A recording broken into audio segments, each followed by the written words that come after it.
In February 2012, the Ugandan and Tanzanian Chambers of Commerce, Industry and Agriculture held a two-day public-private dialogue on investment climate in Kampala, the capital city of Uganda.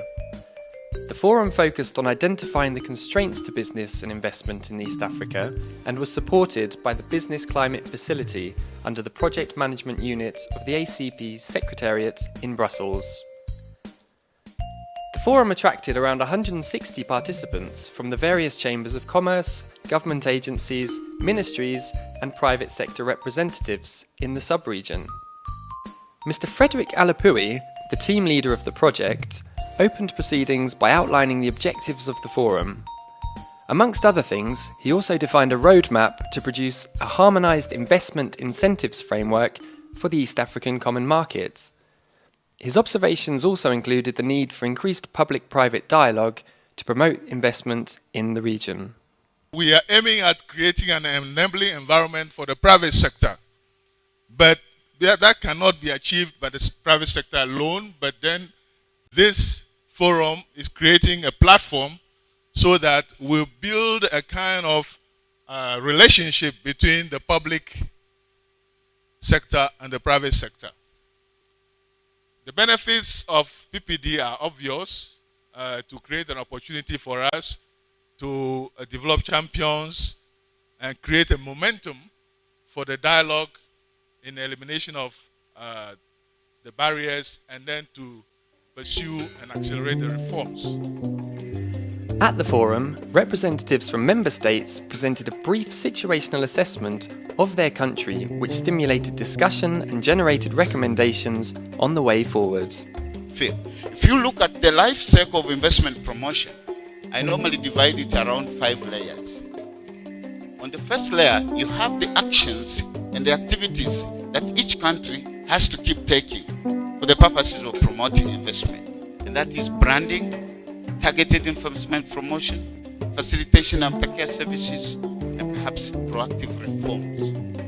And then to be able to do that, on the second layer, you need a little bit of an input. And if you look at the second one, the targeted investment promotion, most of the inputs are you have to have a potential investors list, and then you have to have investment opportunities. If you don't have those two, then it looks like what you are doing is useless.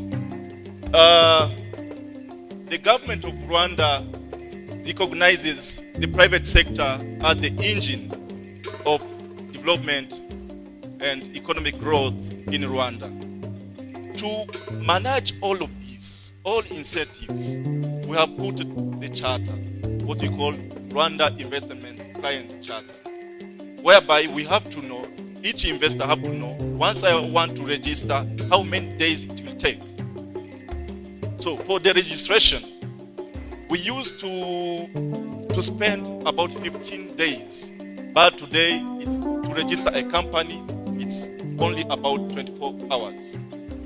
For the environmental impact assessment, it takes only 20 days. Processing of investment certificates, it takes only 2 days. Access to utilities, water, electricity, and so on, it takes only 24 hours.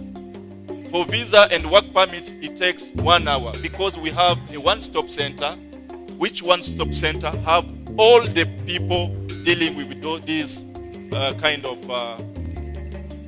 facilities.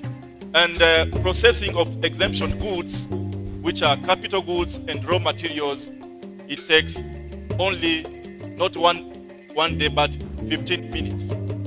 Kenya Investment Authority, just like Tanzania Investment Authority, we are a government institution and our mandate is to promote and facilitate investments, both in Kenya and into Kenya.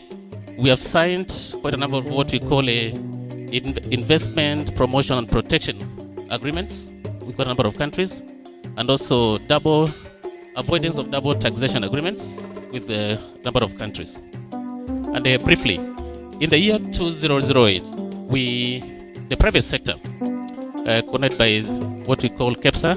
KEPSA is the Kenya Private Sector Alliance, they came up with what we call a national business agenda, and they came up with a list of key issues that the private sector felt that if the government addressed them, would really help the private sector and also address the investment climate. There's the issue of ICT and how we can really leverage on ICT to get to the next level. And then finally, we need to build a efficient public service, but more important, the enhanced government private sector engagement. And I'm quite happy with what's happening today, but we really need to do more. The big obstacle that we have is not really a language barrier, but the custom officers and the police who really harass people within the region. If this is not rectified, I think we're not moving anywhere. People of East Africa should move freely and be free wherever they are and regard themselves as East Africans rather as Ugandan, Rwandese, Burundians, Sudanese, or whatever it may be. If you want to bring any investor, don't worry about the good parts that you have. Worry about the challenges and the worst part you have, and be kind enough to inform that person honestly and say, although you are coming in my country, there is a problem of integrity and you are going to handle it. Although you are coming in my country, there is a problem of corruption. You are going to handle it, and this is the way you are going to handle it. But to paint ourselves very clean, and someone who comes in, he fails, the following day he tells every chain behind, never dare come to Rwanda or to Tanzania. We have a problem. I've invested my money, now I can't move. We can think and wish, but if our political organs are not willing, then we remain stunted. And that's why I think until we can have the 5 heads of state in a summit with the private sectors like this, and we throw the ball and challenge them on what problems we have, then this forum doesn't bring us results. You have a private sector on one side, investing, interested in one thing, money. You have on the other side, the public interested in getting a piece of cake out of the investor. And to me, a framework, a good framework, is the one that either creates a balance or creates a framework or an environment where one would answer to the other. Yeah, we used to produce many different products like cotton, sorghum, tea, maize, banana, sweet potatoes, which means that agri-sector and agriculture is really the key sector where we need to bring investors. Doing his best to promote investment export, to inform investors about anything related to promote investment, to assist and support investors in general and exporters in particular, obtaining documents and every kind of important documents required. As a regard to investment, the Burundi Federal Chamber of Commerce and Industry is undertaken many actions, facilitate improvement of the local and regional business environment and development, facilitate international trade through East African collaboration and partnership, promote business growth through provision of selected demand-driven services. Mr. Amos Tindiebwa, consultant economist, introduced a PowerPoint presentation with the performance and ranking of the 5 partner states in the World Bank and Competitive Index of Doing Business. This identified the existence of critical investment promotion constraints and conflicting incentives frameworks. He concluded by providing recommendations to design a path to a more harmonized investment incentives framework for the East African countries. We began with the diagnosis, needs assessment, and priorities for investment in EAC.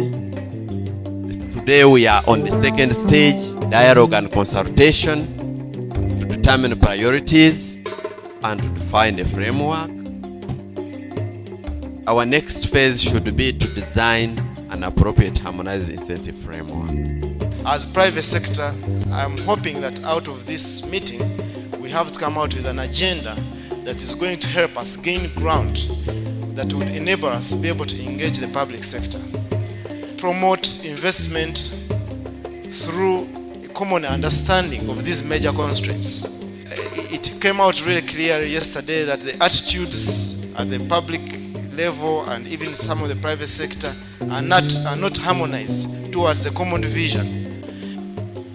What can we propose? And really this is just briefly what can we propose. We are not going deep into what actions can be done. One would like to see a strengthening of collaborative efforts in developing programs and projects that build the capacity of the private sector.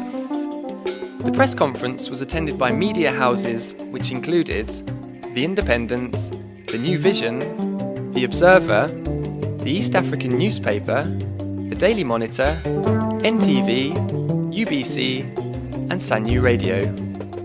Chris Kirere, the chairman of UACCIA, told journalists that all partner states have to engage in dialogue to ensure that they all implement similar incentives if commerce and trade are to prosper in the region. Are we really ready to accept the challenges that have been put to us in this room over the last day and a half? I believe that we are ready. We are a new chamber here in Uganda. You've heard it said yesterday. Just 3 years.